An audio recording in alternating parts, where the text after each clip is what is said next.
Les hérétiques n'ayant pas suivi les différentes étapes de tout bon enseignement, ils n'ont plus que se fourvoyer.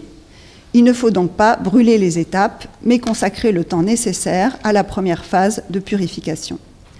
Ces deux niveaux se retrouvent dans les différents sens des Écritures. Les histoires qu'elles contiennent peuvent être utiles d'abord pour notre morale. Ensuite, si nous sommes capables de nous élever, elles pourront nous enseigner les divins mystères.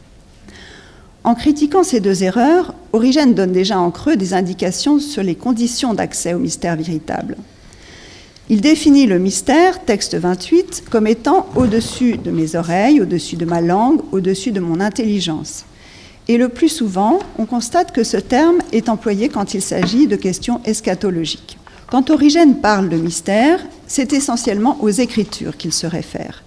Il parle ainsi à plusieurs reprises des mystères des Écritures ou des mystères qu'on peut trouver de manière énigmatique chez les prophètes. Mais cette présence des mystères doit être décryptée, et c'est ce qui motive la pratique origénienne d'une recherche des différents sens de l'Écriture. Tantôt il nous enseigne par ses paroles des choses ineffables et mystiques, tantôt il instruit du Sauveur et de sa venue, mais parfois aussi il corrige nos mœurs.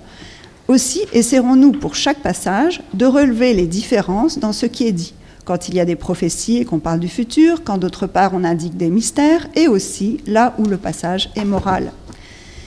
Mais cette compréhension profonde ne vient qu'au terme d'un long processus, comme il le raconte pour illustrer une fois encore le verset « Maintenant j'ai commencé ». C'est le texte 30. Quand est-ce que j'ai commencé? Lorsque la droite du Très-Haut a été changée. Mais quand? Lorsque je me suis souvenu des œuvres du Seigneur.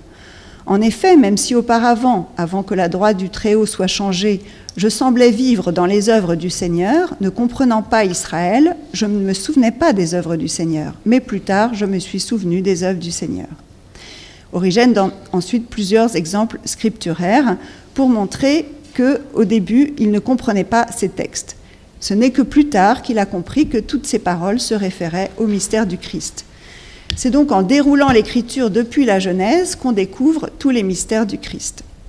Dans les œuvres étudiées, l'accès au mystère relève donc d'un processus de compréhension et non d'une pratique rituelle.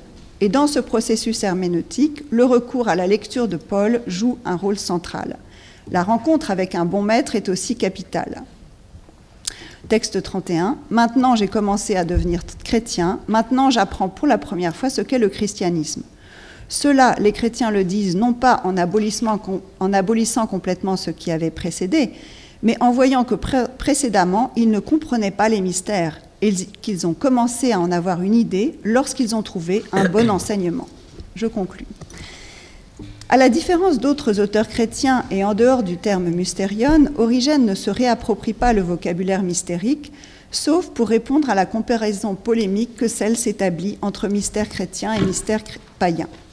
Et quand Origène évoque ces derniers, il en parle toujours de manière globale, sans donner la moindre information précise sur leur rituel. Un des points majeurs sur lesquels Origène insiste est l'importance de la rectitude morale qui conditionne l'accès au mystère et qui justifie une part d'ésotérisme. Qu'il s'agisse du passage de la lecture littérale au sens caché de l'écriture que ne comprennent pas les judaïsants, ou de l'ordre du cursus d'enseignement d'abord moral puis mystérique que ne respectent pas les gnostiques, on voit combien la notion de progrès spirituel importe pour atteindre les mystères véritables qui sont contenus dans les Écritures. C'est pourquoi il est capital d'avoir de bons maîtres, comme Origène ne cesse de le redire dans ses nouvelles homélies sur les psaumes, y compris en rapportant un souvenir autobiographique de la difficulté qu'il avait eue à l'époque de sa jeunesse à trouver des maîtres compétents. C'est un éternel problème.